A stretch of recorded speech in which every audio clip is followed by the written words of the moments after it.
এই 18ই জিলহজে মহাপবিত্র ঈদে গাদিরে খুমের অনুষ্ঠানটি আল্লাহর হাবিব করেছেন স্বয়ং নিজে। আমরা এই পবিত্র ঈদে গাদির সম্পর্কে যে কোনো রাজশক্তি উমাইয়া আব্বাসিয়া রাজবংশের চক্রান্তে এবং তাদের কূটকৌশলের কারণে এই ঈদে গাদির খুম সমাজের বুকে পরিপূর্ণভাবে প্রতিষ্ঠিত হতে পারে নাই। নবী দয়াল রসুল প্রেমিকদের জন্য দুইটি ঈদ হচ্ছে সর্বশ্রেষ্ঠ। একটি হচ্ছে রাহমাতাল্লিল আলামিনের শুভ আবির্ভাব দিবস ঈদে মিলাদুন নবী কুলকাইয়েনাতের, এবং রসুলের প্রেমিকদের জন্য এটি হচ্ছে সবচেয়ে খুশির দিন, রাহমাতাল্লিল আলামিনের আগমনের দিন। আর দ্বিতীয়টি হচ্ছে ঈদে গাদিরে খুম বেলায়েত মাওলায়াত দিবসের দিন। সমস্ত নবী প্রেমিক, নবীর বংশের প্রেমিক এবং অলিয়া উলিয়ার প্রেমিকগণের জন্য এই ঈদে গাদিরে খুম অনেক মহত্ব এবং অনেক ফজিলত আমাদের মাঝে রেখেছে। মহাপবিত্র কুরআনুল মাজিদে রব্বুল আলামিন রাহমাতাল্লিল আলামিনকে যে রাহমাতাল্লিল আলামিনের উপরে যে ওহী নাজিল করেছেন, আল্লাহর হাবিব বিদায় হজ শেষ করে 632 খ্রিস্টাব্দে যখন আল্লাহর হাবিব বিদায় হজ শেষ করে মক্কা মুকাররমা থেকে মদিনার পথে হিজরত করলেন, মধ্যপথে যাওয়ার পরেই আল্লাহ রাব্বুল আলামিনের তরফ হতে একটি ওহী নাজিল হয়, আয়াত নাজিল হয়। সেই আয়াতটি হচ্ছেন সূরা মায়েদার 67 নম্বর আয়াত।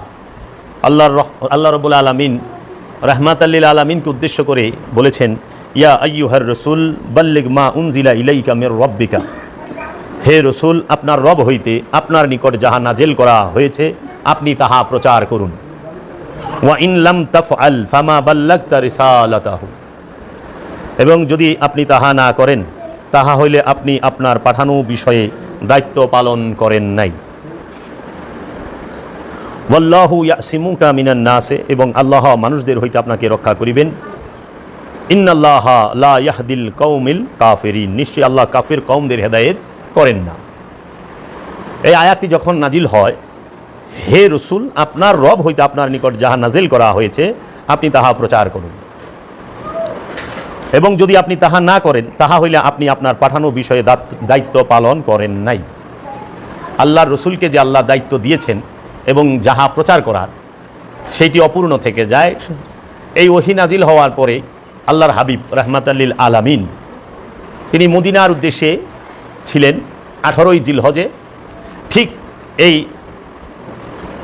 এই সময়টাই আসরের পরের যে সময়টি, এই সময়ে গাদির এই খুম নামক স্থানে, খুম মানে হলো জলাশয়, এই খুম নামক স্থানে সবাই জমা হয় গাদির। আল্লাহর হাবিব 1,29,000 সাহাবাকে নিয়ে বিদায় হজের পরে মক্কা মুকাররমা থেকে মদিনার উদ্দেশ্যে গমন করতেছিলেন।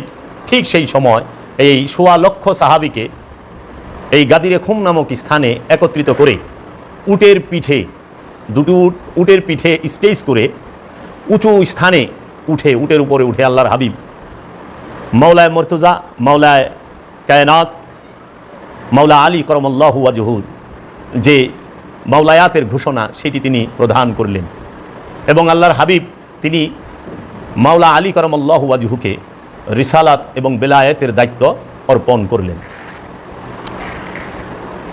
এই গাদিরে খুম দিবসেই আল্লাহ রাব্বুল আলামিন উল্লেখ করেছেন যে এই ইসলামের পরিপূর্ণতা।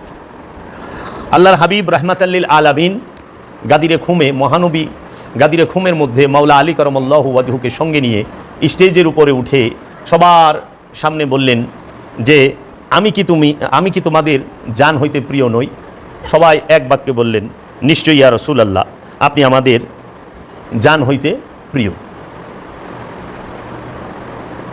আল্লাহ রসুল বললেন, আমি যদি তোমাদেরকে বলি যে এই পাহাড়ের এবং পর্দার আড়ালের যে খবরটা, তোমরা কি তাহা বিশ্বাস করবে না? নিশ্চয়ই ইয়া রাসূলুল্লাহ, আমরা তাহা করব।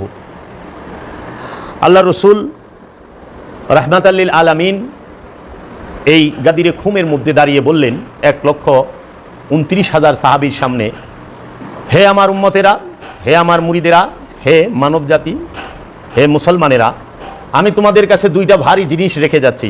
আনা তারাকতুম ফিকুম সাকলাইন, আমি তোমাদের কাছে দুইটা ভারী জিনিস রেখে যাচ্ছি। একটি হচ্ছে কিতাব আল্লাহি, আল্লাহর কিতাব, ফিহিন নূর, এটার মধ্যে আল্লাহর নূর, কিতাবের মধ্যে আছে আল্লাহর নূর। আরেকটি হচ্ছে ওয়া ইত্রাদাহি, আমার বংশ, নবীর বংশ। আমার বংশকে, আমার আহলে বাইতকে যদি শক্ত করে ধরতে পারো আর রবের কিতাবকে শক্তভাবে ধরতে পারো, জীবনে কখনো পথভ্রষ্ট হবে না, গুমরা হবে না, বিপথগামী হবে না। কি বললেন? যদি তোমরা আমার ইত্রাতকে, আমার বংশকে, নবীর বংশকে, রসুলের বংশকে মজবুতভাবে, দৃঢ়ভাবে, শক্তভাবে ধরতে পারো এবং রবের যে কিতাব, আল্লাহর যে কিতাব, সেই কিতাবকে, নূরের কিতাব যে, সেই নূরি কিতাবকে যদি শক্তভাবে, মজবুতভাবে ধরতে পারো, জীবনে পথভ্রষ্ট হবে না, বিপথগামী হবে না, গুমরা হবে না। এই কথা বলার পরেই আল্লাহর রসুল বললেন যে আজ আমি তোমাদের মাঝে ঘোষণা করতেছি যে এই আলীর মূল্য আমার কাছে ঠিক সেই রকম যেই রকম দেহের মধ্যে মাথার মূল্য।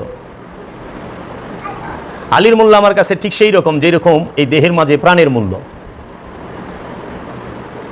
আমি আর আলী একই নূরের দুটি টুকরা। এই পৃথিবীতে এবং আখেরাতে আলী হচ্ছে আমার ভাই।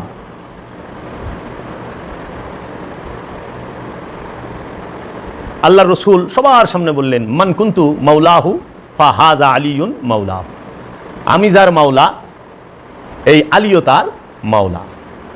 এইখান থেকেই আমরা বলে থাকি মাওলা আলী করমাল্লাহু ওয়াজহু। মাওলা আলী, মাওলা শব্দের অর্থ হচ্ছে প্রভু, অভিভাবক। মাওলানা আমাদের প্রভু, মাওলাকুম তোমাদের প্রভু, তোমাদের সকলের প্রভু। এখন আমরা যদি এমনি কোনো একজন ব্যক্তিকে মাওলানা বলে ডাকি, কারো কোনো ব্যথা লাগে না, কিন্তু আমরা যখন মাওলা আলী বলে ডাকি তখন অনেকের ব্যথা লাগে। মাওলা বলি আর মাওলানা, মাওলা মানে অভিভাবক, প্রভু, আর মাওলানা মানে সদা প্রভু, আমাদের প্রভু, আমাদের প্রভু।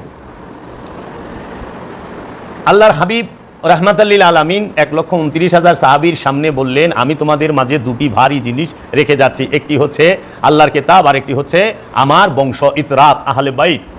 এই ইতরাতকে, নবীর রসুলের বংশকে, নবীর বংশকে আল্লাহ রসুল আমাদের কাছে রেখে গেলেন এবং আল্লাহ রসুলের কিতাব, যে রবের কিতাব, নূরের কিতাব, নূরি কিতাব, সেটা রেখে গেলেন। একটু খেয়াল করেন, 632 সালে আল্লাহর হাবিব মক্কা বিজয় করে যখন মদিনা মুনাওয়ারার দিকে যাচ্ছেন, তখন কিন্তু কোরআন লিপিবদ্ধ হয় নাই।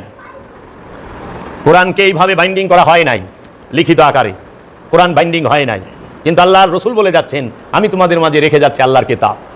কিতাব অর্থ যদি কোরআন বোঝানো হয়, সেই কোরআন কি এই আরবি ভাষা কাগজ কালিতে লেখা কোরআন, নাকি আল্লাহর নূরের কোরআন, আল্লাহর জিন্দা কোরআন, আল্লাহর জবানি কোরআন?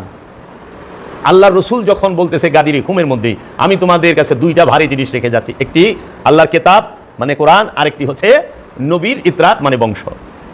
একটু খেয়াল করেন, আল্লাহ রসুলের ইন্তেকালের 16 বৎসর পরে, 16 থেকে 20 বৎসর পরে কোরআন লিপিবদ্ধ হয়, কোরআনুল মাজিদ।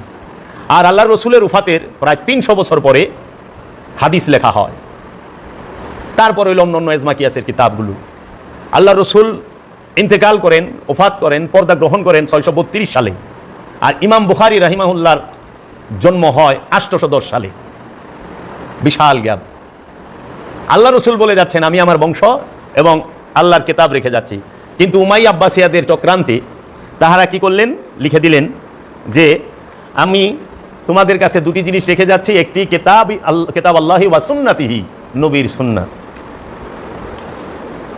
নবীর সুন্নাহ, তাহলে কথা তিনটা হয়ে গেল না? রসুল বললেন, আল্লাহ রসুল বললেন কোরআন আর কিতাব, কিতাব আর ইতরাত। আর সমাজে রটানো হলো কিতাব আর সুন্নাহ, ইতরাত বাদ দিয়ে দিল। এটা কে দিল বা?